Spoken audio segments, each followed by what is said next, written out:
السلام على سيد الأنبياء والمرسلين وبعد.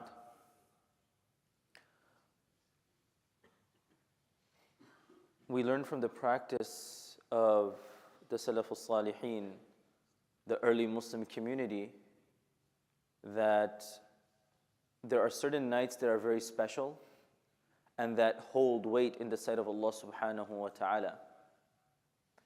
And whatever it is that we believe about the 15th of Sha'ban, moderation demands and suggests that we don't go to either extremes. On the one hand, we don't do actions and practices that are not from the Quran and the Sunnah. But on the other hand, nor should we completely dismiss something that has a basis in the practice of this ummah. And the best way that we observe and the best way for us to inculcate the beautiful practice is to do things that are already established from the life of Rasulullah sallallahu alaihi wasallam. We learned that fasting on the 3 days of Ayyamul Bid, the 13th, the 14th, and the 15th, is considered significant in the sight of Allah subhanahu wa ta'ala. We know that Sha'ban is already a very important time because it helps us ease into the beautiful month of Ramadan.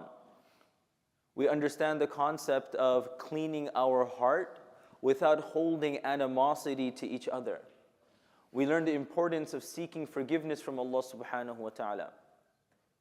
These different practices, it shouldn't be something that we limit to a particular night or a particular occasion, but if doing it on a particular occasion helps us get into the habit of doing it, then so be it.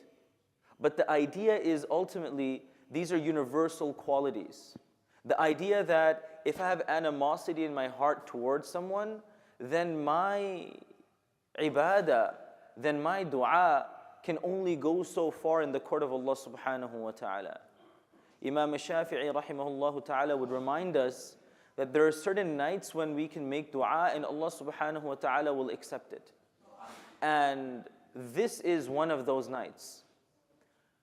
Ultimately, the amal, as explained by Shaykh al-Islam ibn Taymiyyah, is that the pious predecessors would engage in different forms of worship. And we cannot deny some degree of virtue. But if there's anything that we should remember, is that the 15th of any month means that there are 15 days until the next month, which means that the next month is Ramadan, and it's not too far away. And it's something we should begin preparing for. It's something that happens so quickly, I promise you, and it's something for myself as well, I may not even realize. Today I'm thinking 15 days. Before you know it, it's going to take the snap of a finger, and you're going to be realizing that there are a few days before Ramadan even ends. And another snap of the finger, and all of a sudden we're talking about Eid al-Adha. And another snap of the finger, and then the Gregorian calendar is going to come. Time just moves so rapidly, so fast. We should never lose out the opportunities that Allah subhanahu wa ta'ala has given us. One of the scholars, he would say that he understood the value of a person's life when he passed by the marketplace one day and he heard someone calling out, "Somebody help the person whose livelihood is melting away." Someone help the person whose livelihood is melting away. And he was wondering, what is this call? Where am I hearing it from? So he follows the voice, and then he sees a person who's selling ice in very, very hot climate. So the ice that he was selling, he brought it in the morning, and if he waits an hour or two before he knows it, his ice is going to melt away. But that ice is his livelihood. So one of two things are going to happen. Either somebody comes and buys the ice from him, and he'll have his livelihood. If he waits 1 hour or 2 hours, not only will he not get paid, but even the ice is going to melt and he's going to be left with only water. And he said, when I heard that, it reminded me of وَالْعَصْرِ إِنَّ الْإِنسَانَ لَفِي خُسْرٍ, that Allah subhanahu wa ta'ala has given us all time, And this time is quickly going away. If we don't utilize it, profit from our time, save our livelihood for the akhirah, before you know it, it's going to slip away, and then we're going to be regretting not doing the best we can when we still had it. So, in summary, with so many opportunities, let's continue to make dua, let's continue to pray to Allah subhanahu wa ta'ala, and let's continue to engage in these beautiful universal qualities. Whether if it's last night, tonight, tomorrow night, there are certain qualities we should all have.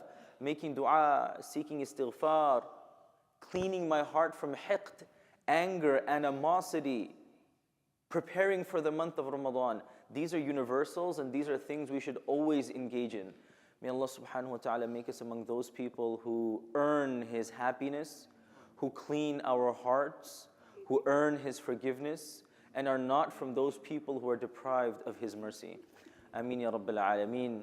Jazakumullahu khairan. Wassalamu alaikum wa rahmatullahi.